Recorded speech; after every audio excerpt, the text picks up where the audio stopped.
முதலமைச்சரை போய் சந்திச்சாரு, உடல்நலம் பார்க்கறதா போய் சந்திச்சாரு. விஜய் அவர்கள் மீது சீமான் அவர்களுடைய தாக்குதல் அதிகமாயிடுச்சு அப்படின்னு சொல்லிட்டு போன மேடையில கூட எலி இல்லை சார், இது புலி வேட்டைக்கு போறப்ப அணில் ஊடையில போயிட்டு இருக்கு அப்படின்னு சொல்லிட்டு எல்லாம் விமர்சனங்கள் வச்சாரு. என்னடா கொள்கைன்னு கேட்டா டிவிக்கே போய் அங்கே ஓரமாக போய் டிவிங்க அப்படின்னு சொல்லிட்டு தொடர்ந்து விமர்சனத்தை வச்சுட்டு இருக்காரு. எதற்காக அப்படின்னு சொல்லிட்டு நீங்க நியூஸ் பேப்பர்ல வந்து சரி, அந்த செய்தி கரெக்டா அதை சொல்லு ஃபர்ஸ்ட். எனக்கு சரியா தான் சார் படுது. ஏன்னா அவர் வந்ததுக்கு அப்புறம் அப்ப நீ அந்த காலேஜில் தான் படிச்சுட்டு இருந்த, இன்னைக்கு என்ன நீ அது காலேஜை விட்டு வெளியேறி இப்படி பேசுற மாதிரி அண்ணன் முதுகுல குத்துறியப்பா? அப்படியே தப்புனா தப்பு தான் சார். அது என்ன சார்? சார் எனக்கு ஒன்று தோணுது சார், ஒருவேளை அது ஒரு தற்செயலான நிகழ்வாக இருக்கலாம். முதல்வரை பார்த்துட்டு வந்து பேசுகிறாரு அப்படின்றது. விஜய் வந்து திரு சீமான் அவர்களுடைய தலைக்குள்ளே புகுந்து குடைஞ்சிட்டாரோ? அரசியலில் எதுவுமே தற்செயல் கிடையாது. பன்னீர்செல்வம் ஸ்டாலினை சந்தித்தது தற்செயலா? கூட்டணி கட்சி தலைவர்கள் அத்தனை பேரும் போய் முதல்வர் வீட்டில் 50வது திருமண நாளுக்கு வாழ்த்து தெரிவித்து அத்தனை பேரும் வீட்டில் விருந்துண்டது தற்செயலா? நான் தான் அன்றைக்கே சொன்னேன், அளவுக்கு கேதம் கேட்க போகிறதுனா பக்கத்து வீட்டுக்காரன்ட்டே போய் கேட்பீங்க. அதை பற்றி விரிவாக பேசியாச்சுனால நான் திருப்பி பேச விரும்பல. முத்தோட மகன் அங்கே இருக்கிறாரு, அறிவுநிதி நம்ம அவருக்கு பேர். அவர் வீட்டுக்குள்ள நீ போய் தூக்கம் கேட்கணும். அவங்க மனைவி உயிரோடு தானே இருக்காங்க. அங்கே போய் தூக்கம் கேட்காம ஸ்டாலினும் அவங்க அண்ணன் இறந்து போன முத்துவும், தம்பி இட்லி இந்த தம்பி இட்லி சாப்பிடு தம்பி, இந்த விஜயகாந்த் படத்தில் இந்த தம்பிங்களுக்கெல்லாம் முறம் வச்சு மழை பெஞ்சா முறம் வச்சுன்னு இருப்பார். அது என்ன படம்? அது இந்த வயசான விஜயகாந்த் ஒருத்தர் நடிப்பார், 2-3 டபுள் ஆக்டாக ஒரு படம்.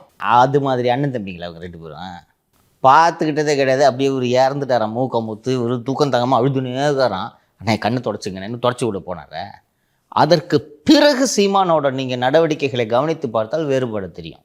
நீங்கள் விஜயை இதே சீமான் திரு விஜய் அவர்களை, அவன் என் தம்பி, கூட்டணிக்கு போகிறாமா இல்லையான்றது அவர் தான் விஜய் தான் முடிவெடுக்கணும். கட்சி ஆரம்பித்த பிறகும் சொல்லி கொண்டிருந்தாரா இல்லையா? அதற்கு பிறகு இந்த விக்கிரவாண்டி மாநாட்டுக்கு பிறகு கூட்டத்தை பார்த்துட்டு ஒன்று இங்கிட்ட நில்லு இல்லை அங்கிட்ட நில்லு, லாரியில் அடிப்பிடி செத்து போயிடுவோம் அப்படின்னாரு. அதற்கு பிறகு திருப்பி சாஃப்ட் டவுன் எடுத்தார், ஞாபகம் இருக்கா? அதுக்கப்புறம் திருப்பி சாஃப்ட் டவுன் விடுங்க, அதை நீங்கள் ஏதோ விமர்சனம் பண்ணிட்டேன்னு பேசியிருந்தார். இன்னைக்கு எங்கு பேசினாலும் விஜய் விமர்சனம் செய்து பேசுகிறார். நேற்று கூட நான் ஒரு வீடியோவை பார்த்தேன். திரு இலகணேசன் அவர்களுக்கு ஒரு நினைவஞ்சலி கூட்டம் நடத்துவதற்காக பிஜேபி சார்பில் அது ஏற்பாடு செய்யப்படுகிறது. அந்த நினைவஞ்சலி கூட்டத்திற்கு அழைப்பு விடுப்பதற்காக பிஜேபி தலைவர்கள் திரு சீமான் அவர்களின் வீட்டுக்கு சென்றிருக்கிறார்கள். அவங்கக்கிட்ட போய் விஜய் கட்சிக்கு கொள்கை இல்லைன்னா அவங்க கேட்டாங்களா? அவங்ககிட்ட விஜய் கட்சிக்கு கொள்கை இருக்கா இல்லைன்றதை அவங்க முடிவு பண்ணிட்டு போகிறீங்க. நாளைக்கு விஜயை அவங்க கூட கூட்டணிக்கு போகிறதுக்கு வாய்ப்பு இருக்குது இல்லையா? அவங்கக்கிட்ட விமர்சனம் பண்ணி நீ என்ன பண்ண போகிறீங்க? டிவிக்கேன்னு சொல்லிட்டு அவங்கக்கிட்ட இது என்ன விமர்சனம் அது? அண்டு 2 நாட்களுக்கு முன்பு தான் அந்த அடிதிலாம் நடந்துச்சு, அந்த மேடையில் தான் நினைக்கிறேன் நான். என்ன கொள்கைன்னு கேட்டால் விஜய்னு கத்துறாங்க. டிவிக்கே தளபதின்னு கத்துறாங்க. டிவிக்கேன்றாங்க. போய் டிவித்துக்கு போ அப்படின்ட்டு நான் சொல்லிட்டேன். இது ஒரு கொள்கை கூட்டம்னு யார் பின்னாடி இருக்கவங்க? புலி வேட்டைக்கு போதான் அணில் ஊடையில் உள்ளவர். அணில்னா இவர் பேசலாமா? இது என்ன மொழி இது? அதுதான் சார், அது ரொம்ப அப்பட்டமா தெரிஞ்சுது. அணில்னு சொல்லி டிவிக்கு தொண்டர்களை சொல்ல வேண்டிய தேவையில்லையே. நம்ம ஒரு யூடியூப் சேனல், நாம என்னைக்காவது சொல்லியிருக்கோமாப்பா அணிலுங்கன்னு சொல்லியிருக்கோமா? ஒரு அரசியல் கட்சி நடத்துறாரு, 100 விமர்சனம் பண்ணுங்க. அதாவது சரியான ஒரு மொழியில் விமர்சனம் பண்ணணும். நீ ஒரு அரசியல் கட்சி தலைவர் மேடையில் பேசுறீங்க, அணில்ன்றீங்க. தலைவன் எவ்வளியோ அவ்வளி தானே சார் தொண்டர்கள். ஆமாம், இப்படிதான் நாளைக்கு அவங்களுக்கு கீழே இருக்கும். அவரோட பண்பாடு அவரோட பக்குவமே இப்படி இருந்துச்சுன்னா அவரை பின்பற்றுவர்களோட பக்குவம் எந்த அளவுக்கு இருந்த யூடியூப் சேனல் வச்சு நடத்திட்டு இருக்கிறான். அவன் பேசுறதுலாம் பார்த்துருக்கியா? அப்படித்தான் அவர்களும் இருப்பார்கள். இப்போது இன்னைக்கு தான் நினைக்கிறேன், விமான நிலையத்தில் பேசும்போது இப்படியே கேட்குறாங்க, இங்கே ஒரு பீரியடில் சாஃப்டாக இருந்தீங்க, இப்போ ஏங்க விஜய் எதிர்க்கிறீங்க அப்படின்ட்டு கேட்கும்போது கொள்கை என்னன்றதை நீங்கள் சொல்லணும். அவர் கொள்கை என்ன அப்படின்ட்டு கேட்குறாரு. கேட்டது சார் அவர் தான் மன்னராட்சியை இது ஃபஸ்ட்டு திமுக எதிர்க்கிறாருன்னொன்னே, திமுகவை அவர் சொல்கிற பதிலை நீங்கள் கவனிக்கணும். திமுகவை எதிர்க்கிறதையே கொள்கையாக வச்சுக்கிட்டு ஒரு கட்சி எப்படி இருக்க முடியும்? அப்படின்னா நீங்கள் மட்டும் திராவிடத்தை ஒழிக்கிறது தான் என் கொள்கை, நான் ஆட்சிக்கு வரணுன்றதை விட திராவிடத்தை ஒழிக்கிறது தான் என் கொள்கைன்னு சொல்லிட்டு தானே இவ்வளோ நாள் இருந்தார். திமுகவை ஒழிக்கிறதே ஒருத்தருக்கு லட்சியமா இருக்க முடியாது. அதை நீங்கள் கொள்கையாக வச்சுட்டு இருக்கும்போது திமுக ஒழிக்கணுன்றது இன்னும் சொல்ல போனால் சிறந்த கொள்கைன்னு நான் சொல்லுவேன். திமுக ஒழிக்கணும்னு சொல்கிறத விட இன்றைக்கி இருக்கக்கூடிய இந்த திமுக ஆட்சி வரவிடாமல் செய்வேன்றது மிகச்சிறந்த கொள்கை அப்படின்னா அது எப்படி ஒரு கட்சிக்கு கொள்கையாக இருக்க முடியும்னு சொல்லிட்டு அடுத்தது என்ன சொல்கிறாருன்னா, இல்லைங்க அவர் மன்னர் ஆட்சியை ஒழிப்போன்னு சொல்கிறாரு, அதுவே வாரிசு அரசியலுக்கு எதிரானது தானே அப்படின்ட்டு இந்த செய்தியாளர் கேள்வி கேட்ட உடனே எல்லாத்தையும் நீ பேசணும். காங்கிரஸ் கேள்வி கேட்டியா? ராஜீவ்காந்தி, சோனியா காந்தி, ராகுல் காந்திட்டு இருக்காங்க, இதில் வயநாட்டில் போய் அவங்க தங்கச்சியை போட்டி போட வைக்கிறாங்க, நீ அதை கேட்டியா? அதை கேட்டுட்டுல அடுத்ததுக்கு வரணும்னு உடனே திமுகவோட வாரிசு அரசியலை பேசினா உங்களுக்கு ஏன் சார் இவ்வளோ கோபம் வருது? அப்படின்னா நீ முதல்ல காங்கிரஸ் தான் பேசணும். ஹலோ, முதல்ல யாரை பேசணும்? நேரு மக, நேரு மயன், நேரு பேரன், நீ அப்படிதான் பேசணும். ஏன் பேசல? இன்னைக்கு காங்கிரஸின் வாரிசு அரசியலா இங்கே விவாத பொருள் அதுவா முக்கியம்? இப்படியெல்லாம் நீங்க சொல்றீங்கன்றதுனால தான் காந்தி ஃபேமிலி எந்த தலைமை பதவியையும் வகிக்கவில்லை காங்கிரஸ்ல. அவர் நினச்சிருந்தானா ராகுல் காந்தி இன்னைக்கு காங்கிரஸ் கட்சியின் தலைவராக இருக்க முடியுமா, முடியாதா? முடியும் சார். முடியும்ல. தேர்தல் நடத்தி ஒரு தலித்தை தலைவராக்கி விட்டு நான் ஓரமாக இருப்பேன். இன்றைக்கி வரைக்கும் நான் ராகுல் காந்தி காங்கிரஸ் கட்சி விவகாரங்களில் தலையிடவில்லை என்று தான் நான் விமர்சனம் செய்து கொண்டிருக்கிறேன். ராகுல் காந்தி தலையிட்டால் இந்த மாதிரி ஒரு ரவுடி பாயெல்லாம் கட்சிக்கு தலைவராக இருக்க மாட்டான்.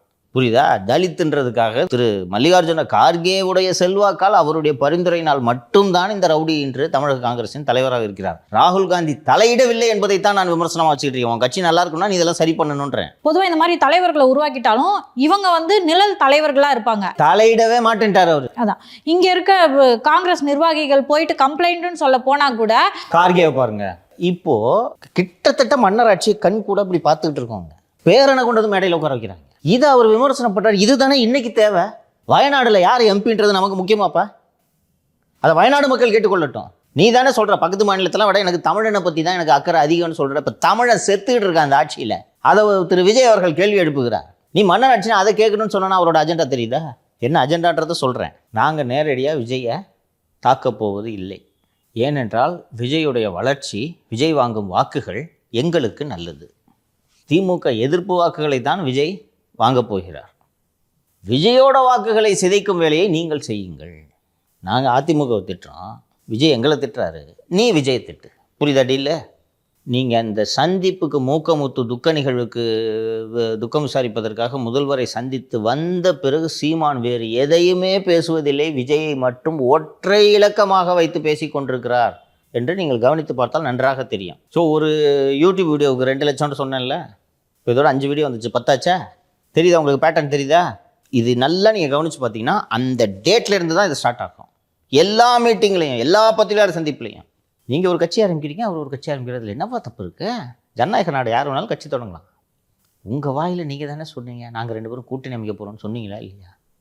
என் தம்பி வருவாரு சொன்னீங்க எல்லாம் சொல்லிட்டு. அவன் என் தம்பி என்ன திட்டுனாலும் நான் ஆதரிப்பேன்னு சொன்னார். ஞாபகம் இருக்கா? இன்னைக்கு இவ்வளோ இப்படி பேச வேண்டிய தேவை என்ன?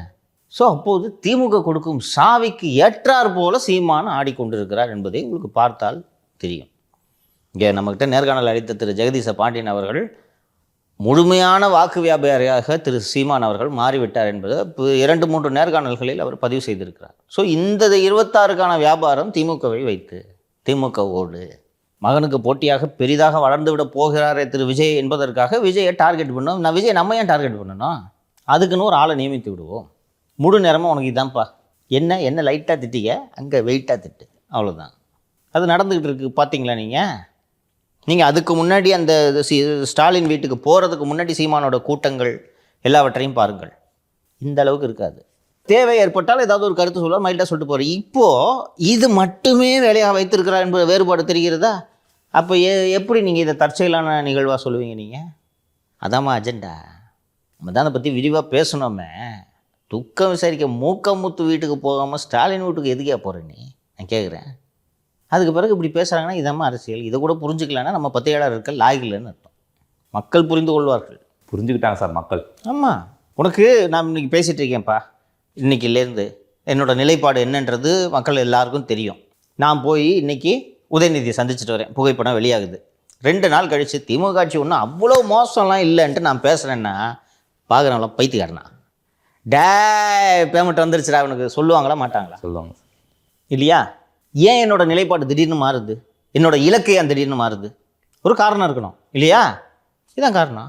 இப்போ 2ஐயும் சேர்த்து தான் பார்க்கணும். இன்னொன்று, திமுக ஒழிப்பேன், பரம்பரை ஆட்சி, எவ்வளோ வாரிசு அரசியல் பற்றி எவ்வளோ விமர்சனம் பண்ணியிருக்காரு. அப்படி விமர்சனம் பண்ணவங்களோட வீட்டில் உங்களுக்கு என்னங்க வேலை? அதை போய் பார்த்துட்டு வந்துட்டு வாரிசு அரசியலில் நீ காங்கிரஸோட வாரிசு அரசியல் ஏன் பேசலைன்னு சொல்லிட்டு அதை மடைமாற்றம் செய்கிறான்னு புரியுதா? எந்திரிக்க முடியாமல் தடுமாறிட்டு இருக்கு காங்கிரஸ் கட்சி. அதோட வாரிசு அரசியல் பேசணுமா? சீமான் அவர்களுக்கு தமிழ் தேசியத்தை கொண்டு போனதில் ஒரு மிகப்பெரிய பங்கு இருக்கு. ஆனால் அதை வீழ்த்துறதுக்கான ஒரு பங்கையும் அவர் எடுத்துக்க போயிடுவார் அப்படின்ற ஒரு பயம் இருக்கு சார் எனக்கு. அதைத்தான் இவர் ஜெகதீச பாண்டியனும் மற்றவர்களும் தொடர்ந்து சொல்லி கொண்டிருக்கிறார்கள். அந்த அரசியலுக்கான தேவை இப்போதும் இருக்கிறது, எப்போதும் இருக்கும். ஆனால் அதன் பெயரை சொல்லி அரசியல் நடத்தும் சீமான் அந்த நோக்கத்தை சிதைத்து வியாபாரியாக மாறிட்டார். பாஸ் வியாபாரியாக மாறின பிறகு உங்களோட இலக்கு மேலே உங்களுக்கு கவனம் எப்படி இருக்கும்? டீ குடிக்க கூட வழி இல்லாமல் நாம் தமிழர் கட்சியை சேர்ந்த தொண்டர்கள் 2016 தேர்தலில் 232 பேர் தன்னார்வத்தோடு போட்டியிட்டார்கள். அதில் 98% பேர் கட்சியை விட்டு வெளியேறி விட்டார்கள்னு சொல்லும்போது அடிப்படையில் ஒரு கோளாறு இருக்குல்ல. அன்னைக்கு நீங்களாக கட்சி அவங்களாக தன்னார்வத்தோடு நிறுத்தப்பட்ட வேட்பாளர்கள். இன்றைக்கி நீங்கள் ஒவ்வொரு இடத்துக்கும் கேண்டிடேட் போடுறீங்க. திமுக சொல்கிற கேண்டிடேட்டை போடுவீங்க. தனித்தனியாக ஒவ்வொருவரோடும் இன்றைக்கி பேரம் பேசிக்கிட்டு இருக்கீங்க. அது ஒரு விஷயம் மட்டும் நிதிஷ் நீங்கள் தெரிஞ்சுக்கணும். நம்ம ஷோவில் உட்காந்து பேசிடுறான், பார்க்குறவனுக்கு ஒன்றும் தெரியாதுன்ற நினப்பு மட்டும் நம்ம வச்சுருந்தோன்னா நம்மை போன்ற அறிவிலிகள் யாருமே கிடையாது. 1000 வேலை இருக்கும், ஆனால் நீ போய் எப்போ சொல்கிறீங்களோ கண்டுபிடிச்சிடுவாங்க. புழுகுறான் அப்படின்ட்டு கீழே கமெண்ட் போடுவாங்க, பார்த்துருக்கியா? கரெக்டாக கண்டுபிடிச்சிடுவாங்க. அதனால் ஒரு மக்கள் பொதுவாக அப்படித்தான். இப்போ சீமான் இவ்வளோ நாள் சீமானுக்கு இருந்த ஆதரவு இன்றைக்கி ஆதரவு வேறுபாடு தெரியுதா? ஒரு வேட்டை நாயை அவிழ்த்து விடுவதை போல் போய் அங்கே போய் பிராண்டு அப்படின்ட்டு திமுக உங்களை அவுத்து விடுது. நீங்களும் அதுக்கு தகுந்த மாதிரி பிராண்டிட்டு இருக்கீங்கன்னா நீங்கள் என்ன சார் கொள்கை பேசுகிறீங்க? அரசியலை பேசு, ஆளுங்கட்சியோட முறைகேடுகளை பேசு, ஆளுங்கட்சியோட அராஜகத்தை பேசுனா மரத்து கூடயும் செடி கூடயும் பேசுகிறேன்.